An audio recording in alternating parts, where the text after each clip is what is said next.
이런 도프라는 말을 들어보셨어요? 도프? DOPE. 본래는 불순물, 이물질이란 뜻인데 요즘은 마약, 흥분제 이렇게 사용되죠. 그래서 도핑 하면 금지 약물 복용을 말합니다. 한동안 오랫동안 이번 올림픽에서도 중국 수영 선수들이 도핑 테스트를 집중적으로 좀 받았죠. 운동 선수뿐만 아니고 경륜 말에도 이렇게 도핑을 합니다. 그래서 심장의 뛰는 속도를 높이고 그리고 근육을 강화시키죠. 그래서 경기력이나 어떤 속도를 이렇게 높입니다. 이게 사실 인위적으로 신체를 극도로 이렇게 긴장시키는 거예요. 그래서 여기까지는 괜찮은데 이후에 우리가 열심히 일하면 피로가 쫓아오잖아요. 근데 도핑을 한 상태로 이렇게 극도의 어떤 그 에너지를 쏟게 되면 평상시보다 이 피로도가 수배에서 수십 배까지 이렇게 오른다고 합니다. 그러니까 만약에 주기적으로 도핑을 하게 되면 몸이 망가질 수밖에 없는 거예요.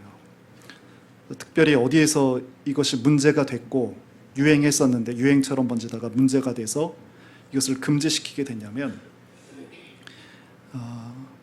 한때 미국에서 프로 레슬링이 굉장히 히트했잖아요. 지금은 그 격투기로 바뀌었는데 그 프로 레슬링하고 또 미식축구 미국인들이 좋아하죠. 이 운동선수들이 상습적으로 도핑을 했습니다. 그래서 어떤 선수는 도핑 끝에 죽게 됐고 또 굉장히 또 유명한 어떤 선수, 저는 잘 모르겠는데 굉장히 유명한 선수더라고요. 미국이 그래서 놀랐는데 정신착란증에 빠져서 자기 가족들을 다 죽이고 자기도 죽는, 그러니까 이런 사건이 벌어지고 나서 이제 선수들의 이제 약물 복용을 금지하게 됐습니다. 근데 문제는 신앙에도 이런 상습적인 도핑이 나타나고 있는 거죠. 오늘 우리는 남유다의 9번째 왕 아마샤에 대해서 우리가 살피게 됩니다. 이 사람이 어떻게 통치했고 그리고 어떤 결과를 맺게 되는지 우리가 보게 될 텐데 성경에 특이한 표현이 나옵니다. 10절에 보시면 내가 에돔을 쳐서 파하였으므로 마음이 교만하였으나, 지금 이것은 북이스라엘의 왕이 지금 남유 자기에게 전쟁을 걸어온 이 아마샤를 향해서 하는 말인데 교만이란 말을 하는 교만이라는 것은 마음을 들어 올린다는 뜻입니다. 교만이라는 것이 마음을 들어 올린다. 우리의 마음을 이렇게 높이 치켜들도록 도핑하는 게 있어요. 우리에게 내 마음이 나를 높이 이렇게 치켜들도록 도핑하는 게 있어요. 그게 어떤 거냐면 내가 세상에 대해서 생각하고 바라는 소원이 있거든요. 그런데 그렇게 되는 결과가 성공이고 형통이거든요. 이 성공과 형통이 나를 높이는 도핑이 되는 거예요. 그렇다면 묻겠습니다. 우리에게 있어서 이 성공이라는 것, 형통이라는 것, 우리 신자에게 있으면 안 되는 건가요? 그렇진 않습니다. 성공과 형통이라는 것이 어느 때에는 은혜와 축복입니다. 그러나 어떤 경우는 우리 삶에 도핑으로 작용합니다. 그럼 우리가 구분할 줄 알아야 합니다. 어떤 경우의 성공과 형통이 은혜와 축복의 경우고 어떤 경우는 나를 자꾸만 높이 들리는 그런 치켜드는 그런 도핑이 되는가, 이걸 우리가 구분할 줄 알아야 합니다. 우리가 성경을 읽은 대로 아마샤는, 남유다 왕 아마샤는 지금 성공의 성공을 계속 이루어갑니다. 먼저 나라를 안정시켰고요. 그리고 이렇게 나라가 안정이 되자마자 자기 아버지를 죽인 정적들을 다 숙청합니다. 국내 상황을 다 완전히 장악한 다음에는 어떻게 했냐면 에돔을 향해 진격했고 대승합니다. 그리고 아예 이제 하나의 하나님 백성인데 둘로 나눠졌잖아요. 세력은 90대 10입니다. 남유다가 10이고 북이스라엘이 90입니다. 우린 신앙의 관점으로 보니까 적통을 남유다로 보지만 세상의 힘으로 보면 남유다는 한 10분의 1 정도밖에 되지 않는 거예요. 근데 그 나머지 10분의 9를 향해 싸움을 겁니다. 이 아마샤가 이렇게 형통을 계속 이어가는데 그 시작 지점에서 성경이 이 아마샤에 대해서 말하고 있는 것이 있어요. 말씀하고 있는 것이 있어요. 여러분 3절을 보시면 아마샤가 여호와 보시기에 정직히 행하였으나 그의 조상 다윗과는 같지 아니하였으며 그의 아버지 요아스가 행한 대로 다 행하였어도 4절 앞부분 오직 산당들을 제거하지 아니하였다. 그는 분명 율법이 말하고 있는 하나님 율법이 말하는 대로 우상을 숭배하지 않은 사람입니다. 그런데 아버지처럼 또 여전히 산당을 제거하지 않고 있어요. 기억하세요? 산당과 예루살렘 성전의 큰 차이가 뭔지 아세요? 기억하시나요? 성전에는 뭐가 있죠? 하나님의 법궤가 있습니다. 하나님 말씀이 있죠. 그 하나님 말씀 앞에서 우리는 무엇을 해야 될까요? 하나님을 만나는 거예요. 하나님을 만나기 위해서는 어떻게 해야 돼요? 내가 생각하고 계획하는 소원 모두를 그 번제단 앞에서 다 태워내는 거예요. 왜냐하면 하나님은 우상이 아니시고 말씀하시는 하나님이시잖아요. 말씀하신 하나님을 만나려면 내 말은 죽어야 합니다. 반면에 산당은 어떻다고요? 내 소원, 내 판단을 죽일 필요가 없습니다. 이곳에선 그럴 이유가 없어요. 내가 생각하고 소원하면서 살게 되는 것이 허용되는 곳, 그것이 산당이에요. 그렇다면 오늘날 한국교회에 있어서 가장 큰 문제가 어떤 건가요? 교회가 산당화되는 것입니다. 내 생각, 내 소원을 하나도 훼손됨 없이 보존해 가면서 그것을 아예 하나님께 구하도록 되어버린 것, 그것이 우리 한국교회의 지금 어려움이에요. 아까 내 생각, 내 소원을 들어 올리는 것이 성공이고 형통이라고 했잖아요. 이것이 도핑이라고 했잖아요. 어느덧 한국교회는 이것이 인생의 중요한 과제로, 신앙의 열매로, 신앙의 보상으로 그렇게 이해되고 있습니다. 그런데 내가 생각하고 내가 소원한 바대로 일이 되어지면 어떻게 될까요? 그것이 도핑이 돼서 나를 자꾸 들어 올린다니까요. 한 번의 성공이 나를 계속 도핑합니다. 그러면 어떻게 돼요? 그 다음 생각, 그 다음 소원이 이루어지도록 내 생각은 더 가동되고 내 판단은 더 가동되고 더 강화됩니다. 하지만 아까 우리 처음에 그 도핑의 결국을 우리가 말씀드렸잖아요. 심장에 무리를 주고 정신에 착란을 줍니다. 여러분, 정신 착란이 다른 게 아니에요. 내가 성공해냈는데 그 일을 나하고 똑같이 생각해 버리는 거예요. 그것을 나로, 내가 입고 있는 옷과 내가 타고 다니는 차가 나로 생각하는 것, 이게 정신 착란이죠. 그럼 밥을 먹으러 갔어요. 나는 이제 매일 몇 끼마다 1, 20만 원 정도 밥을 먹어요. 근데 내 옆 사람을 보니까 편의점에서 김밥 한 줄 사서 먹고 있는 거예요. 몇 끼마다 10만 원, 20만 원짜리 밥을 먹는 사람이 이 김밥 먹는 사람을 보면서 어떻게 생각할까요? 저것은 저 사람의 운명이야. 저것이 저 사람의 수준이고, 그리고 저 사람이 마땅히 속해야 할 위치야. 그리고 나는 다르지. 이것이 그를 계속 도핑합니다. 그러면 좋은 차 타지 말고 좋은 옷 입지 말고 맨날 밥은 라면만 끓여 먹고 살라는 말인가? 그런 말이 아닙니다. 이런 생각과 소원은 계속 나를 들어올리는 데 있어서 너무나 쉽다는 거예요. 우리의 마음과 우리의 마음 근육은 계속 계속 그렇게 강화될 것이고요. 나를 계속해서 자동적으로 척척 들어 올릴 거예요. 산당을 제거하지 않은 아마샤의 잘못이 뭘까요? 그는 결코 우상을 숭배하지 않아 하나님 아닌 다른 우상을 섬기지 않았습니다. 다만 산당을 제거하지 않은 정도예요. 그는 아주 큰일, 다시 말해 십자가 앞에서는 다 붙잡고 죽었다고 고백하며 열심히 살았던 사람이에요. 그런데 어떤 일?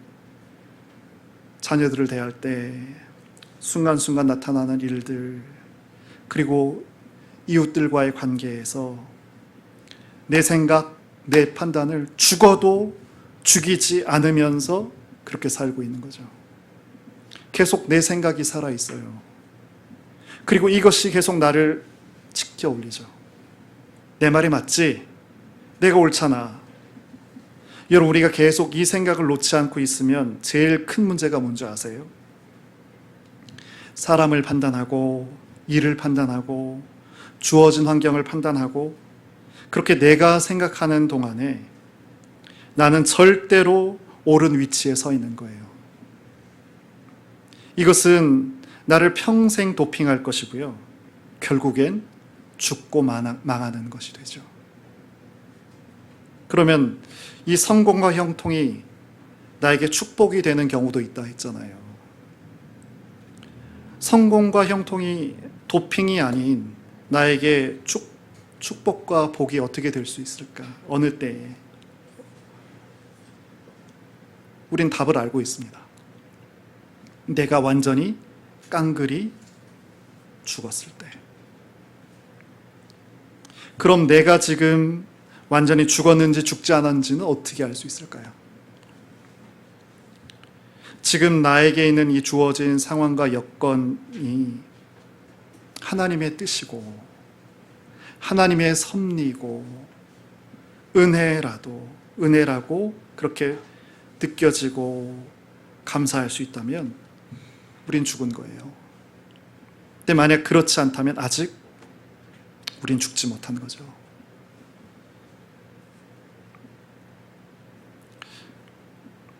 이해하기 쉽게 새벽에도 말씀드리고 수요일도 말씀드렸는데 저 최근에 몇몇 다른 지역의 교회들 또 목사님들을 이렇게 쭉 만났어요. 그 안타까운 모습에 속상해서 너무 속상해서 잠이 안 올 정도로 속상했어요. 너무 힘겨운 모습을 봐서 그 정도로 좋지 않았어요. 그런데 그러면서도 말라 죽어가는 것 같은 그런 모습을 느꼈기 때문에 너무 고통스러웠는데 반면에 이런 생각도 가지게 됐습니다. 이후로 너무 힘들고 어렵지만 그 각 곳에 제천에, 증평에, 또 서울 어느 곳에, 또 어느 학교에 다 거기서 고군분투를 하고 있더라고요. 하나님의 사람들이 어렵지만 거기서 빛으로 있는 거잖아요. 그 지역에, 그 사람들 가운데 하나님 지으신 그 곳에서, 그 위치에서 하나님의 뜻과 마음을 품고 거기서 견뎌내는 거잖아요. 역할과 영역을 감당하고 있는 거잖아요. 이렇게 생각할 수 있으면 나는 죽은 거예요. 근데 그렇지 못하고 억울해, 힘들어, 할 수 없어, 나만 왜 이렇게 어려움과 고통을 당해야 돼? 이러면 아직 우리는 내가 죽지 못한 거죠. 여러분, 살아있는 게 뭐예요? 지렁이도 밟으면 꿈틀대잖아요. 우린 이런 생각을 종종 했었습니다. 하나님을 상대로. 하나님께서 나를 이렇게 몰아붙이시면 나도 꿈틀거릴 거야. 이런 생각, 이런 말. 내 안에 내 마음이 지렁이처럼 살아있는 거죠. 하나님께서 직접 어떤 한 인물을 지렁이라고 이렇게 표현하신 적이 있어요. 야곱입니다. 야곱에게 너 지렁이 같은 야곱아, 이렇게 이사야 41장에 그렇게 표현하셨어요. 여러분, 야곱 어떤 사람입니까? 복을 향해서 평생 꿈틀거리며 살았던 사람이에요. 자기가 생각하고 있는 그 복과 형통을 향해서 계속 애썼죠. 얼마나 머리가 좋은지 몰라요. 위장도 하고 거래도 합니다, 형하고. 그래서 자기가 좋게 여겼던 그 장자권을 딱 얻었어요. 이게 그의 인생의 도핑이 됩니다. 평생 야곱은 이 일로 평생 자기를 지켜드는 그런 인생을 살게 돼요. 험악한 삶을 살게 돼요. 아마샤가 산당을 제하지 않고 스스로 생각하고 소원하는 사람이 되면서 이상하게도 그런데 놀랍게도 그런 일이 하나씩 이루어집니다. 그때마다 펌핑이 되는 거죠. 그래서 자신을 계속 높이 지켜듭니다. 내가 생각했는데 되는 거예요. 내 소원이 이루어지는 거예요. 내가 판단한 대로 사물과 상황이 막 이끌려져 가는 거예요. 너무나 좋죠. 근데 결국 이 걸음을 멈추지 않았고 나를 늘 번쩍번쩍 들어 올리며 그렇게 사는데, 근데 하나님께서 원하시는 것은 전혀 다른 모습입니다. 그런 내가 온전히 죽는 거죠. 산당이 아니라 어디서? 하나님이 계신, 하나님 말씀 있는 예루살렘 성전에서 말씀하시고 살아계신 그 하나님 앞에 서서, 이렇게 선자에겐 하나님께서 허락하신 형통과 복이 있어요. 어떤 걸까요? 여러분, 도핑으로 형통한 듯 해요. 하지만 결국은 망가지는 거잖아요. 이런 것과 아닌 거죠. 우리가 지난주에 또 이따 오후에도 살피겠습니다만, 하나님께서는 당신께서 사랑하신 우리에게 은혜를 계속 주시거든요. 근데 우리가 체험하고 있는 것은 뭐죠? 은혜가 느껴지지 못하는 삶이잖아요. 은혜가 정체됐어요. 근데 이렇게 살아계신 하나님 말씀 앞에서 선 이에게는 어떻게 될까요? 은혜 위에 은혜가 더하는 거예요. 은혜 위에 은혜가 더하는 거예요. 이런 일이 역사되는 거예요. 제가 알고 있는 거의 대다수 분들은 교회와 관련된 분들입니다. 정말 어떤 분은요, 제가 놀랄 만큼 십자가를 꽉 붙들고 복음대로 사는 분이 있어요. 근데 어떤 분은 자기는 잘 살고 잘 믿고 있는다고 생각하지만 한없이 자기를 지켜 올리고 교만한 분이 있어요. 또 어떤 경우는요, 참 이상한 경우인데 십자가를 붙들고도 교만한 경우가 있어요. 이것은 십자가를 붙든 게 아닙니다. 무엇을 붙들었어요? 십자가라는 관념을 붙들었어요. 이렇게 되면 하나님께서 어떻게 하실까요? 하나님께서 이렇게도 하시고 저렇게도 해보시거든요. 그게 안 되면 하나님께서 세상 일을 막으시더라고요. 근데 막으시면서 무엇이 다 제거될까요? 그 도핑의 약물의 효과가 다 제거가 돼요. 이 사람은 하나님께서 사랑하신 사람이에요. 그런데 어떤 사람은요, 그렇게 하심에도 전혀 죽지 않는 사람이 있습니다. 내 생각과 내 바람대로 끝까지 해 나가는 거예요. 만약 이 사람에게 실패가 전혀 없다면 그는 하나님께서 버리시는 사람이에요. 그러니까 형통만 이어진다는 것은 사실 굉장히 무서운 일입니다. 십자가에서 그 주님의 죽음이 나의 죽음이 되는 그 성령의 역사가 일어나지 않은 채로 그냥 세상 일들이 형통하게 되는 것은 그건 내 마음을 도핑하는 것이거든요.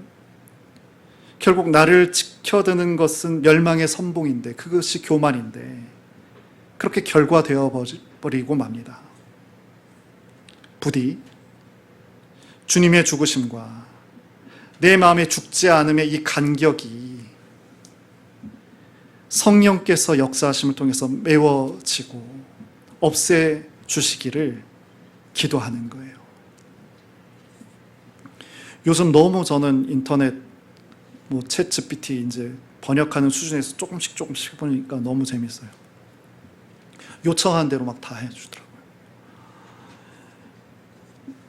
아직 안 사용해 보신 분은 다음이나 구글처럼 딱 띄워 놓으면 챗 GPT 창이 있거든요.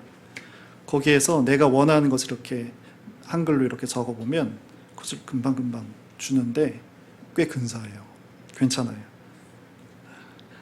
다 얘기하면 미천이 드러나서 안 되고.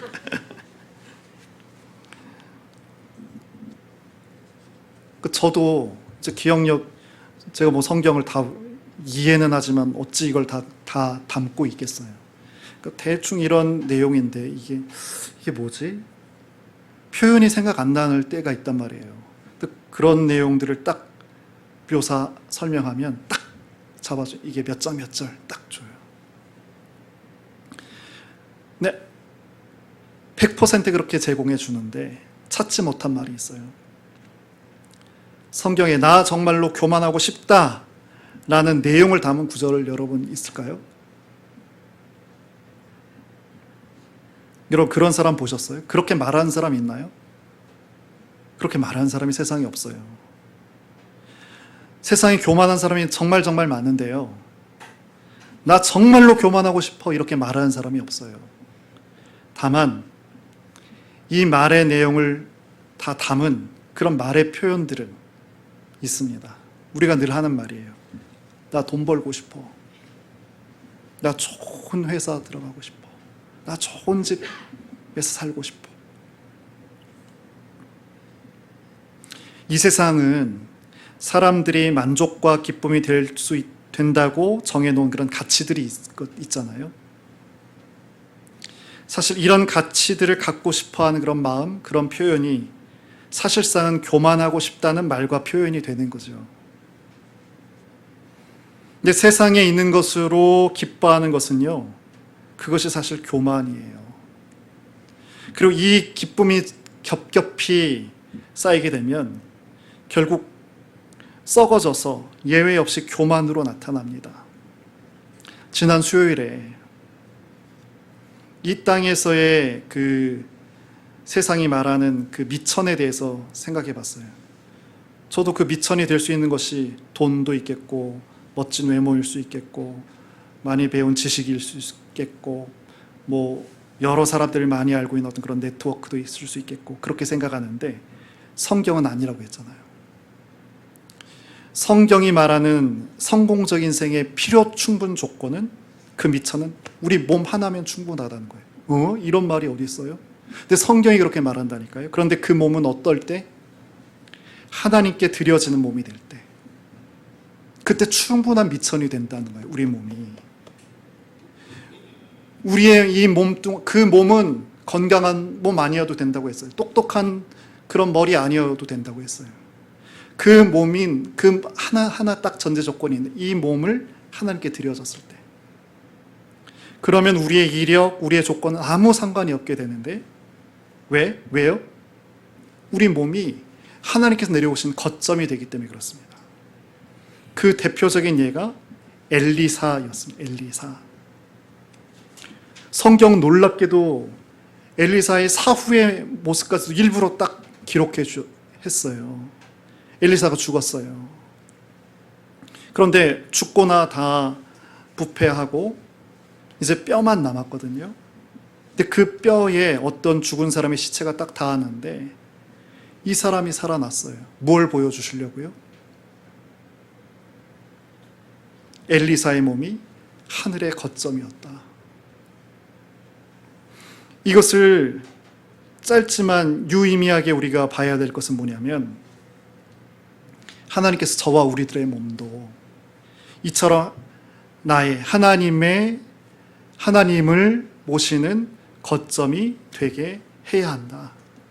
이것을 말씀해 주시는 거예요.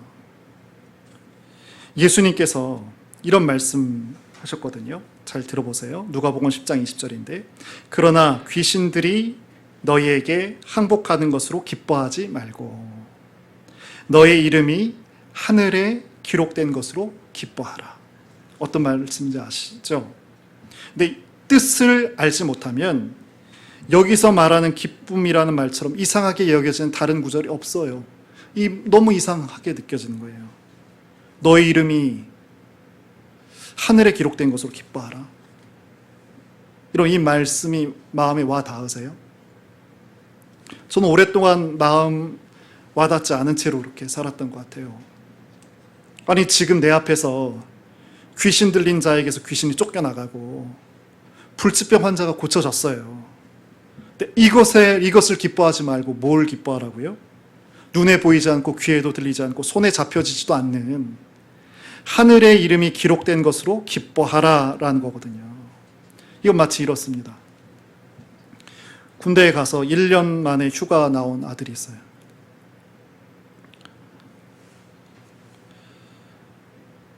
근데 고생했으니까 한우를 딱 준비해서 구워놨어요.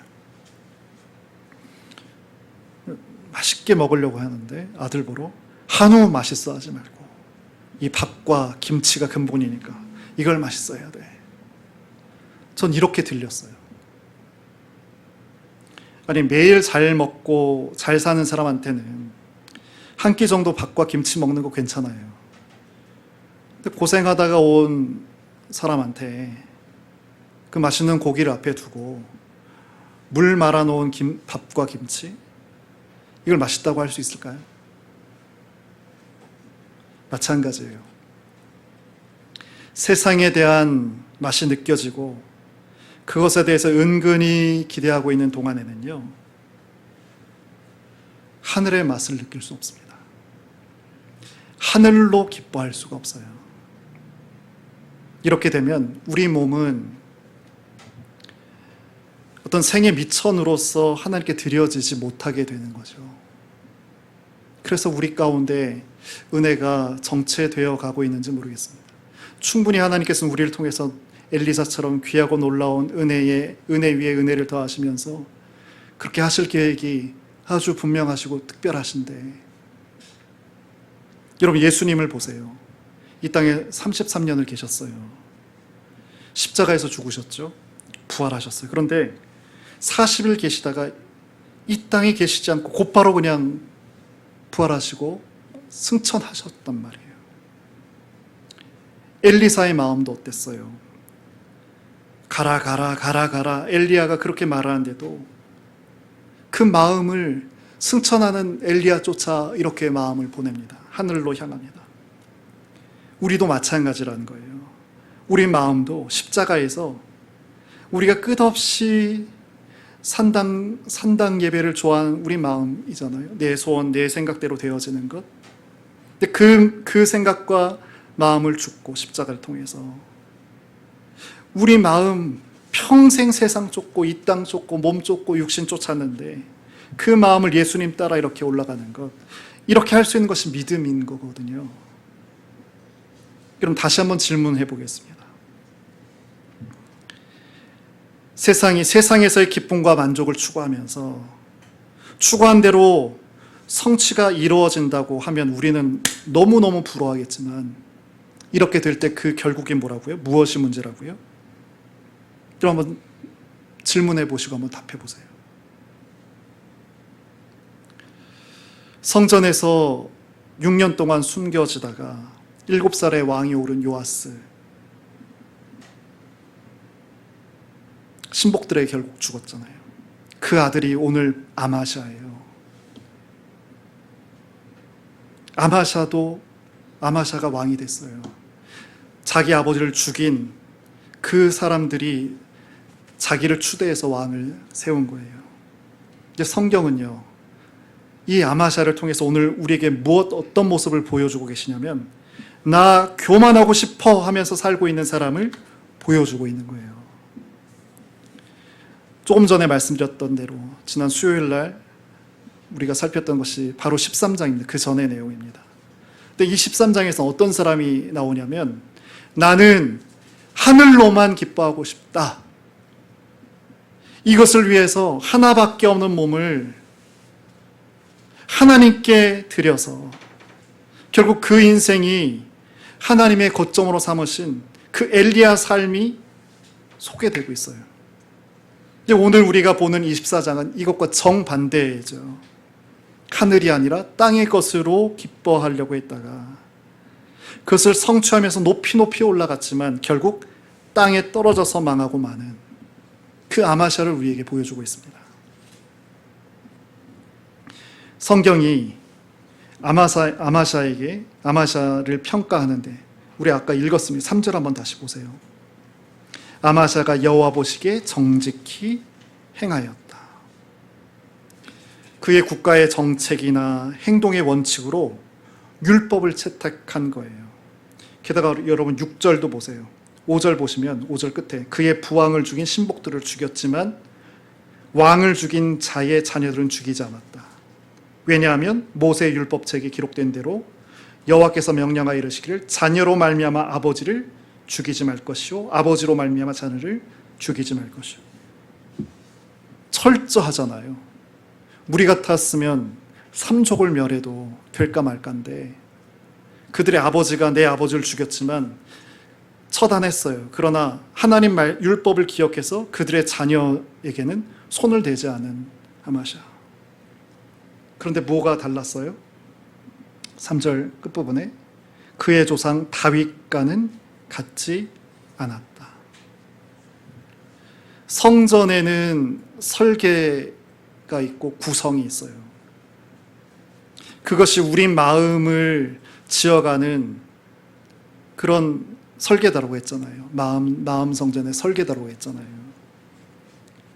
지금 아마샤는 자신의 마음을 그렇게 지어가지 못하고 있는 거예요.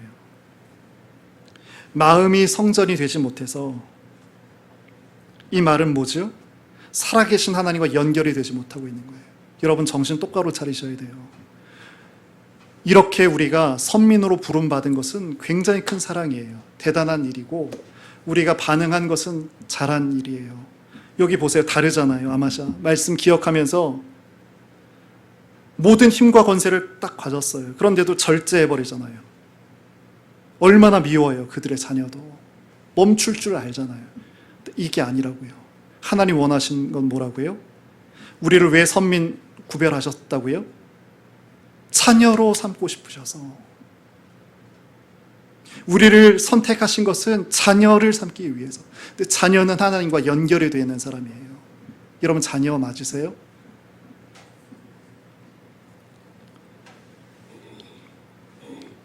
다윗과 같이 못했다는 것은 하나님과 연결되지 못한 것이고 그래서 산당제사는 아무런 문제로 느껴지지 않는 거예요. 왜? 산당제사는 살아계신 하나님의 살아계심의 껄끄러움을 느낄 필요가 없는 곳이죠. 그리고 내가 원하는 바의 제사를 예배를 드릴 수 있는 그런 곳입니다. 근데 우리 하나님은 살아계셔서 당신이 원하시는 계획과 소원이 있으세요. 우리 참빛에도 그렇고 이 대한민국에도 그렇고 우리 각인에 대해도 하나님의 생각과 소원이 있으세요. 그래서 우리 각인의 삶에 하나님께서 개입하시길 원하시죠. 그런데 그것이 맞으면 은혜 위에 은혜가 놓이는 그런 삶이 될 텐데 우리는 어떻게 해요? 내 생각과 내 소원이 이루어지기를 원하고 있는 거예요. 그러니까 하나님의 살아계심이 껄끄러운 거예요. 하나님께 제일 가까이 우리가 근접해서 왔는데 하나님 앞에 싹 랩핑하고 있는 거죠.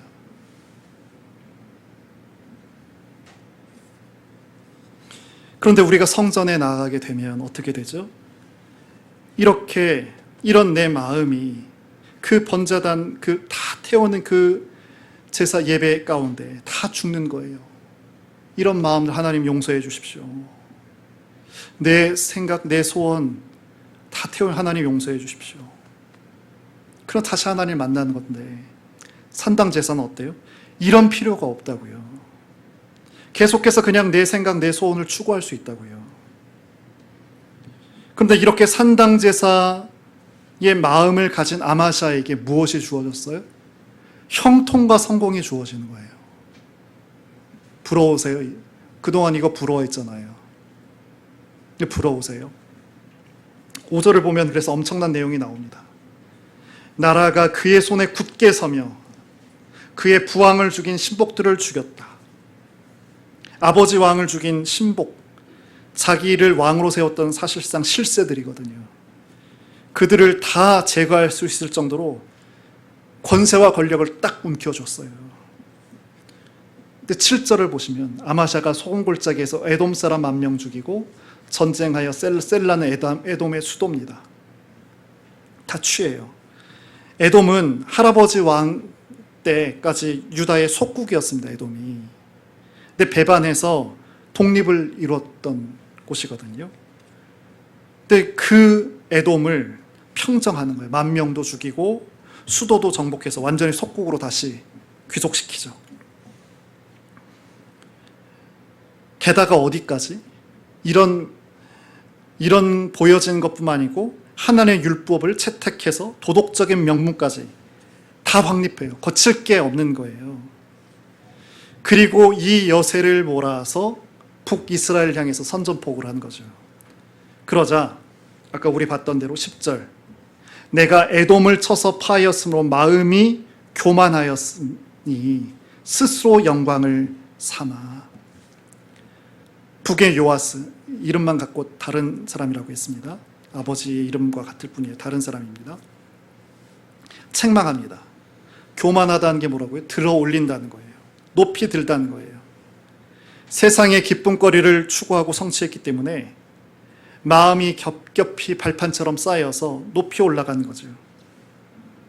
근데 이 전쟁에서 아마샤는 북이스라엘에게 완전히 패배하고 맙니다. 예루살렘 성이 400규빗이 무너집니다. 그리고 성전과 왕궁에 있는 모든 금과 은, 기명은 그릇들을 말한 이걸 다 탈취당하고, 근데 백성들을 일정 정도로 다 포로로 보내고서 본인은 간신히 귀환을 하는 거예요.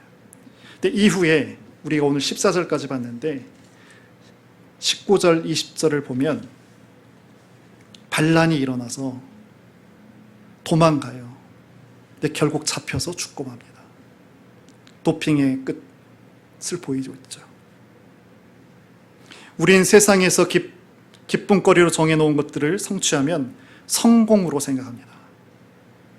그러나 세상의 기쁨거리는 반드시 교만으로 숙성이 되고 이것은 나를 높은 곳으로 올리는 발판이 됩니다만 반드시 무너져요.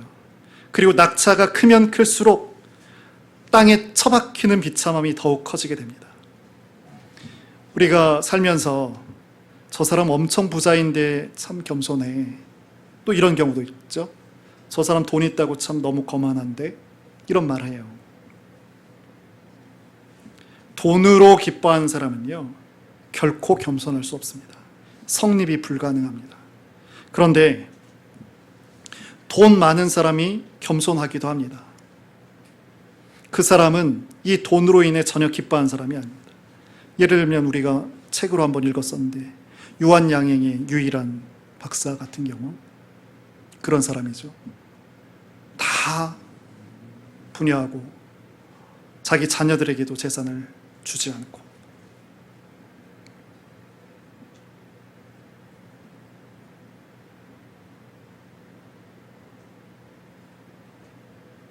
겸손은요, 오늘 교만과 겸손인데 이제 겸손에 대한 말씀을 나누면서 우리가 기도하려고 합니다. 겸손이라는 게 어떤 걸까요?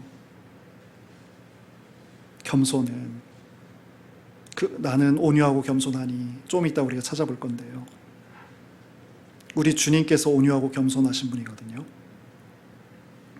겸손은 세상 것으로 기뻐하지 않고요, 하늘에 계신 하나님만을 기뻐하는 것을 겸손이라고 합니다.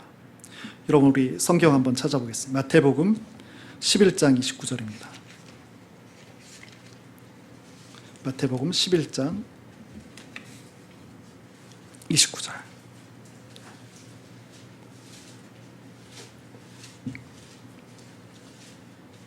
마태복음 11장 29절.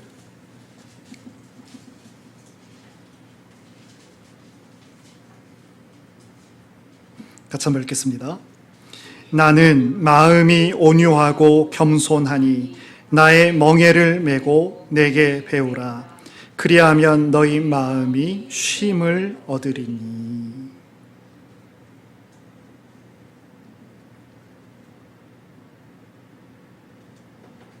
예수님의 겸손을 한번 생각해 보세요.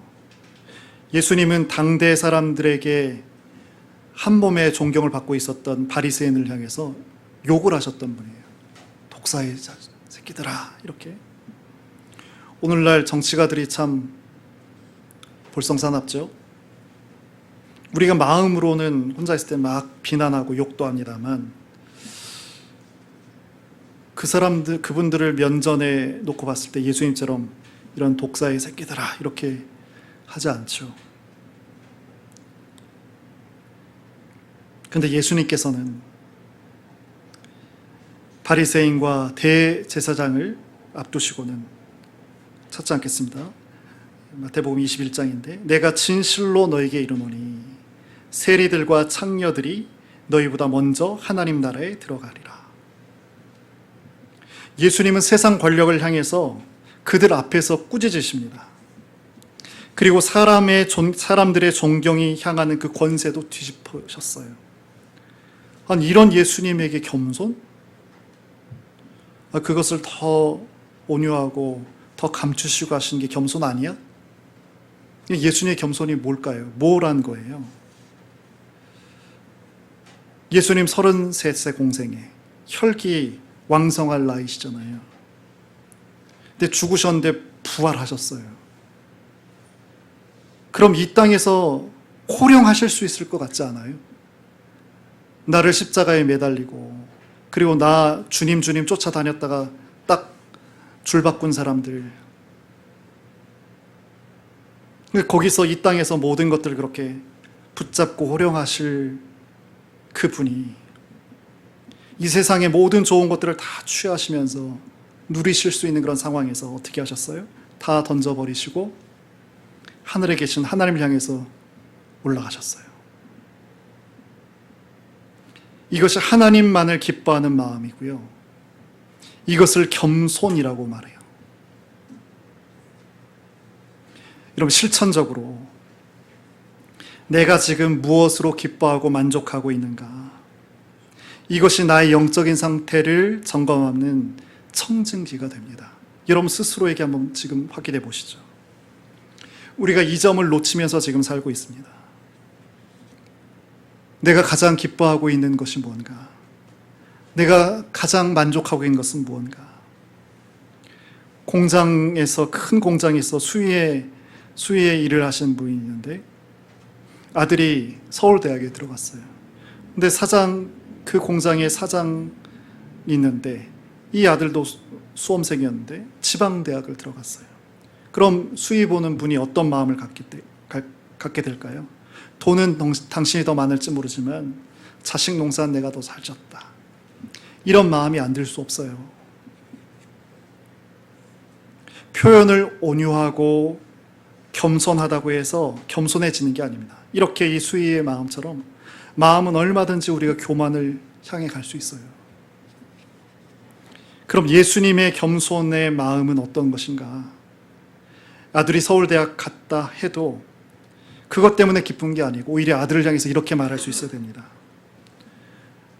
네가 서울대학 들어갔다고 해서 그것에 의미를 부여한다면 너는 바보야. 하늘로 기뻐하지 않으면 서울대학은 너에게 오히려 독이 될 거야. 이렇게 말할 수 있는 거죠. 이것이 예수님께서 보이셨던 겸손한 자의 말이고 겸손한 자의 모습입니다. 아마샤처럼 세상에서의 만족거리와 기쁨거리를 추구함이 형통으로 성취될 때 오히려 삶은 끝을 향하게 되잖아요. 세상 것으로 기쁨과 만족으로 여기는 동안에 그 성취가 이루어지면 이루어질수록 크면 클수록 예외 없이 다 교만을 향하게 됩니다. 하나님께서는 이 사실을 너무 잘 아세요. 그래서 자녀들에게 세상에서 불통되게 하세요. 어느 때는 돈을 주시지 않고요. 이렇다 할 만한 지위나 형편을 주시지 않기도 해요. 그 이유가 뭐라고요? 우리를 살리시기 위해서. 왜? 우리가 지독하게도 교만을 예약하고 그 예약한 교만을 취소하지 않아요. 우리가 그렇게 살아가고 있어요. 아마도 하나님께서는 이런 우리를 불통되게 하시려고 정말 바쁘시고 힘드실 것 같아요. 성도의 삶이 엘리사의 삶처럼 그 정체됨이 없는 그런 삶이 되기 위해서는요, 십자가에서 온전히 죽으셨고 부활하셨고 승천하신 주님을 따라가야 됩니다. 하늘로만 기뻐할 수 있어야 하나님께서 우리를 당신의 거점으로 삼으신단 말이죠. 이럴 때 전혀 다른 방식의 형통과 성공이 있죠. 우리 몸이 그렇게 하나님 미천이 될 때, 거점이 될 때, 그때 경제를 주시기도 하죠. 근데 이 성도는 어떻게 된다고요? 부자 된 것으로 기뻐하지 않는다고요. 또 어떤 사람은 명문대학에, 또 대기업에 들어간 성도도 있겠어요. 그러나 이 사람들 역시, 이분들 역시 다윗처럼 하늘에 계신 그 하나님을 만족하는 이유로 그렇게 살아가는 그냥 겸손한 성도일 뿐인 거예요. 그것이 기쁘지 않아요. 근데 이런 경우가 있다고요. 아마 저 같은 경우인 것 같습니다. 이렇게 좋은 것을 가지지 못할 수도 있습니다. 그런데 왜 그렇다고요? 그것 때문에 교만해져서 망해질 것 같아서. 그래서 막으신 거예요. 여러분, 하나님 아버지의 진정한 사랑을 읽을 수 있는 그런 우리가 됐으면 좋겠어요. 오늘 말씀을 정리하겠습니다. 산당이라는 게 뭐라고요? 자기 생각과 소원을 추구하는 그 신앙의 표상이죠. 이렇게 해서 만약에 형통하게 되면 그것은 우리를 도핑한다고 했습니다. 이것을 스스로 교만하게 되고 망하게 되는 것이라고 했습니다. 반면에 성전은 뭐라고요? 자기 생각과 소원을 다 죽이는 거죠. 하나님만을 기뻐하는 겁니다. 나는 온유하고 겸손하니 뭐라고 하셨어요? 너희 마음이 쉼을 얻으리라. 은혜의 흐름대로 살고 이끄신 대로 살고 일용한 양식 가운데서 풍성함을 살고 작아 보이나 연약해 보이나 그 하나님의 마음과 합하여 사니 마지막 순간까지 용기를 내고 순전하며 포기하지 않으며 끝까지 기뻐하며 살아가는 그런 인생. 저는 그런 신앙의 걸음을 걸어가는 여러분이, 우리 찬비씨, 우리 모두가 되기를 원합니다. 이 시간 우리 잠깐 같이 말씀을 기억하면서 기도하겠습니다. 나의 교만, 그리고 나의 겸손, 하나님, 나의 걸음을, 나의 마음을 주장해 주소서. 기도하겠습니다.